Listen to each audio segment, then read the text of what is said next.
રાજકોટ અને પોરબંદરને જોડતી બે ટ્રેનોનો આજથી શુભારંભ થઈ રહ્યો છે. એટલે કે રાજકોટ અને પોરબંદર વચ્ચે બે ટ્રેનો નિયમિત દોડવાથી મુસાફરો માટે રાહત થશે, કાયમી અપડાઉન કરતા મુસાફરો માટે સુવિધા થશે, લાંબા અંતરની ટ્રેનને કનેક્ટિવિટી માટે અનુકૂળ થશે.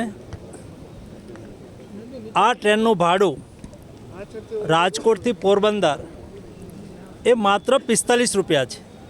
સામાન્યતઃ પોરબંદરથી રાજકોટ આવવા માટે 300 રૂપિયા લક્ઝરી બસમાં ભાડું થતું હોય છે, તો ભાડામાં પણ રાહત થશે અને હાઈવે પર ટ્રાફિકની સમસ્યાઓનો પણ રેલવે સુવિધા વધવાથી રોડ ઉપરનું કન્જેશન ઘટશે, એટલે મુસાફરોને પણ રાહત અને સુવિધા થશે.